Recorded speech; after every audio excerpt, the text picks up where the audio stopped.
Hello everyone, Courtney here. Our company's not getting back to you? Today is our fourth Quick Byte of the podcast.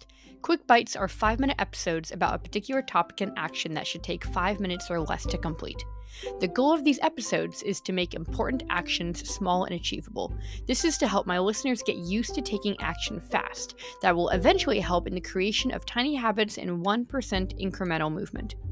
When it comes to most frustrations I hear from my students about the product licensing industry, they boil down to one thing, said in many different ways. It can be nipped pretty quickly by taking action, and it really is that simple. Welcome to episode number 45. Let's get into it. Where inventing, passion, and hard work intersect.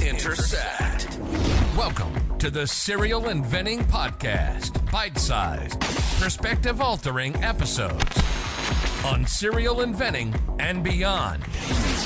From motivating key tips on product licensing to obstacle-busting conversations on transitioning to a full-time serial product developer. Buckle your seatbelt, because you're in for a ride. Warning, this podcast may motivate you to make wild decisions that will propel you forward in your inventing career and hijack more of your time for your passion. If you aren't ready to make it happen, then this podcast isn't for you.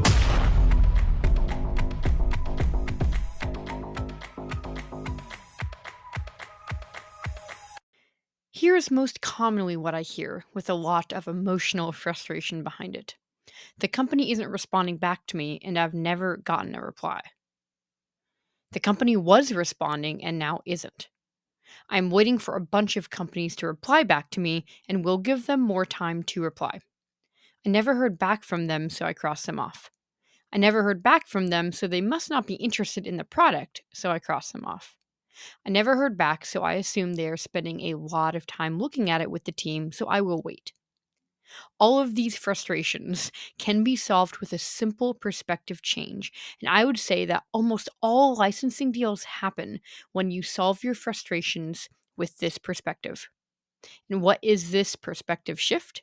Get ready to take note or pause this episode now, because I would recommend you write down this sentence.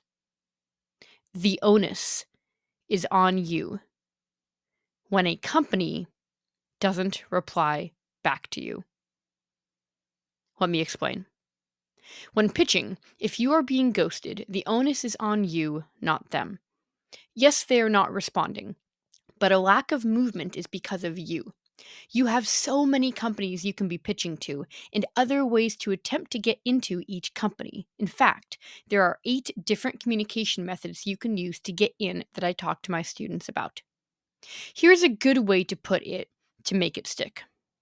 You stop following up. You stop your chances of a deal. Following up once a week with a short message is how you keep the momentum going.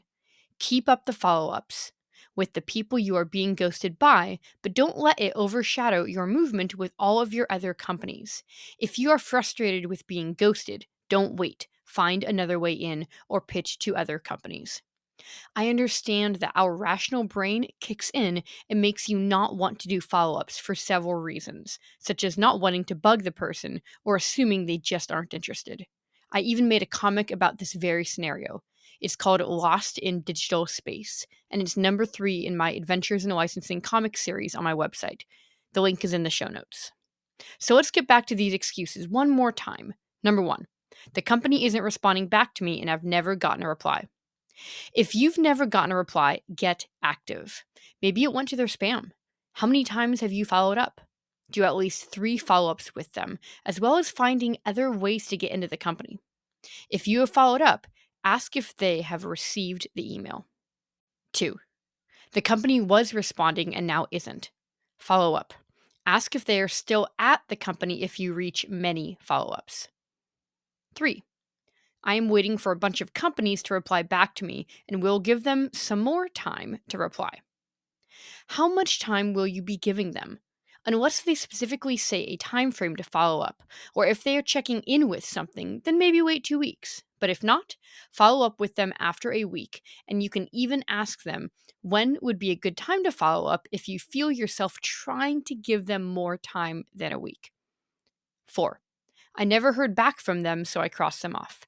You should never cross off a company if you still think they are a good fit and they haven't gotten back to you. Find another way in. 5 and 6. I never heard back from them, so they must not be interested in the product, so I crossed them off. Or they are spending a lot of time looking at it with the team, so I am waiting. Never assume. Ask. Good chance they haven't even taken a look at your sell sheet. Ask them after a week for their thoughts on it and if they have any questions to re engage them and bring your email back to the top for them. I challenge you, the day you listen to this podcast, to look back at 3 companies that you were ghosted by, no matter how much time has gone by, and do a short follow up email with them. If they reply back, message me on LinkedIn and we will celebrate together. Thanks for tuning in and taking a few bites with me today. And remember, serial inventors don't make excuses, they make it happen. See you soon.